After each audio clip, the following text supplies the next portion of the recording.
Welcome to Talking Water, our monthly segment where we discuss all things water and wastewater, brought to you by our sponsor, our regional authority, East Gippsland Water.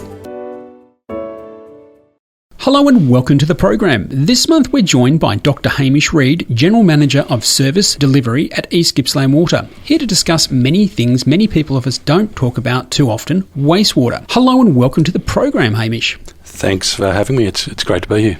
Hamish, is it fair to say wastewater or sewage is a bit of out of sight, out of mind for most people until there's a problem? Absolutely, I would agree with that. Treating water after people have flushed it down their sinks, showers or toilets is a really, really important part of what we do at East Gippsland Water. Wastewater treatment plays a critical role in protecting the health of our communities and our environment.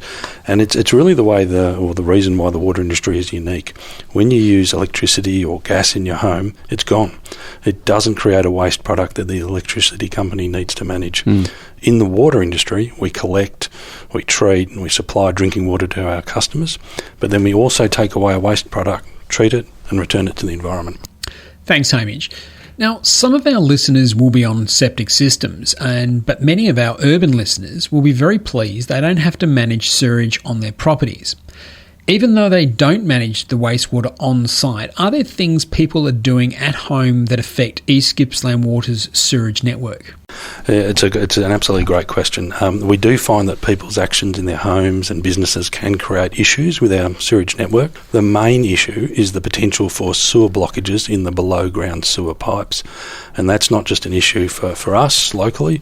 Water corporations across Australia and around the world are dealing with sewer blockages and spills and damaged equipment from community behaviours. A key thing we really need people to know is that most wet wipes are not flushable, despite what the packet says.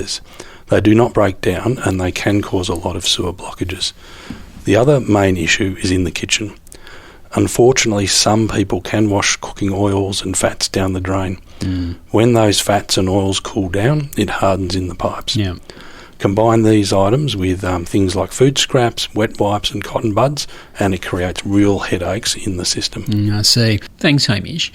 What are the impacts of sewer blockages and how does East Gippsland Water manage them? Well, the good news is that East Gippsland Water has the lowest rates of sewer blockages in Victoria.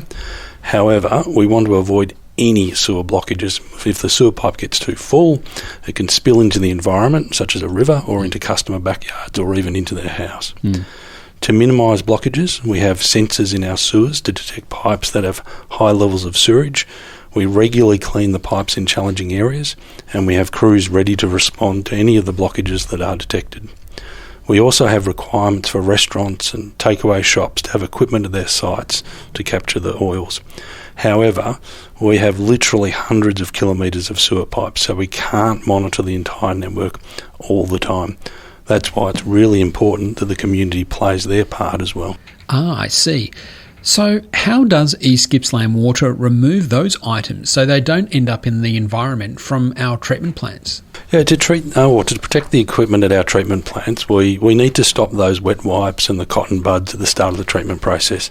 So we have large mesh screens and systems that catch those materials. And some of the items that are collected in this process are quite eye-opening and somewhat unbelievable. We've found clothes, false teeth, children's toys, all those sort of things. And then once those items have been removed, our treatment plants can do their work effectively. We use a whole range of different technologies to treat wastewater, including lagoons, filters and disinfection.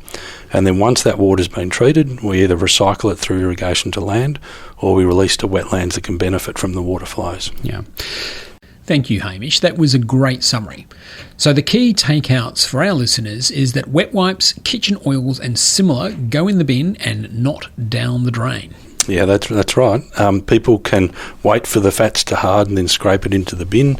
Items like olive oil can be soaked up with a paper towel and then put in the bin.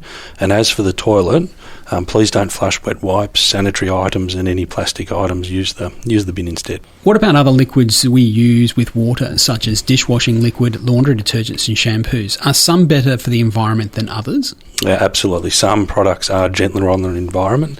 such as those that use plant-based ingredients and biodegradable formulations, it pays to check the labels. Some handy tips there for our listeners. And to wrap up, Hamish, we always like to end the program on a song about water. And what have you chosen for us this month? Thanks, Damien. I recently discovered I've got a fair amount of Irish heritage, so I've chosen Only Our Rivers Run Free by the Wolftones.